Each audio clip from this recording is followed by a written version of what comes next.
Hello and welcome. This is Training Spaces, and this research explores the integration of AI in an iterative decision process for the open-ended procedural generation of architectural spaces. We leverage on state-of-the-art techniques such as the deep reinforcement learning and wave function collapse, a pretty well-known algorithm in the gaming industry, assembling discrete elements that build up a complex spatial organization, pursuing selected and computable spatial qualities at the architectural scale. Employing those complex cognitive tools, we challenge our way of conceiving instruments and their authorship by combining both human and non-human cognitions in a distributed network of decisions. The act of thinking is here envisioned as diffuse, granular, and embedded into an ecology of cognitions, capable of extending and reshaping our mental territory. Our approach addresses liberated tools no longer intended as reflection of the user minds, nor poised to parrot human thinking. Entities capable of privileging certain directions while resisting others, developing their own biases and sensibilities while controlling articulated and specific spatial conditions. In order to do so, we need an interface, something that mediates between human and machinic cognition, a common language.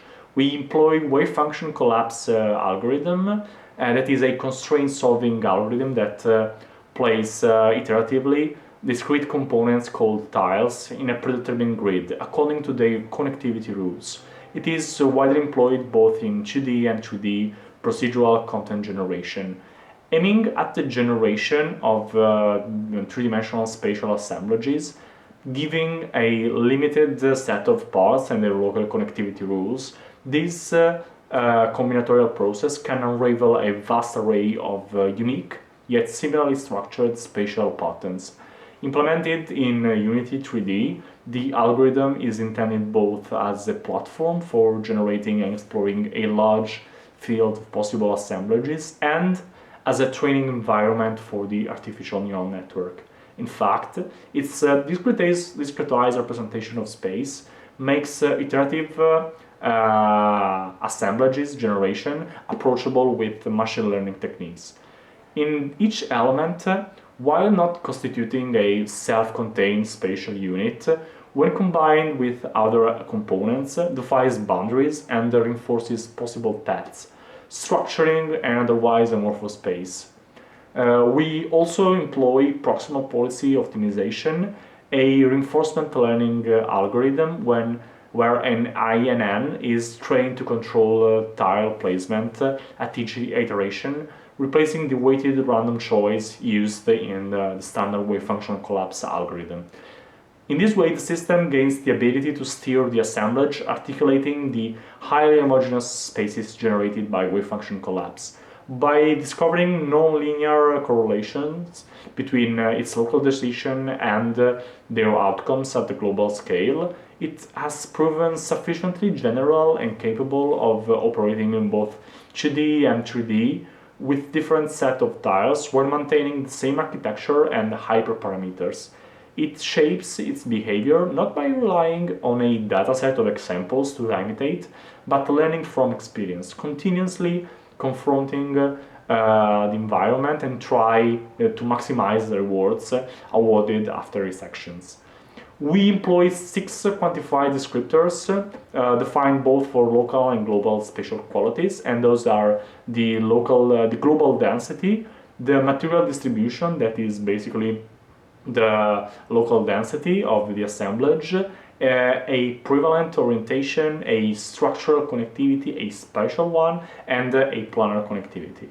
Their use is twofold. They provide continuous feedback characterizing the spatial conditions of the assemblage, while they are employed for assigning the rewards by comparing their value with defined goals.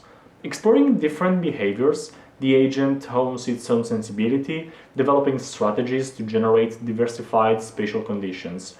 Varying the goals and their relative weight, the AI is able to learn generalized internal representation of possible outcomes.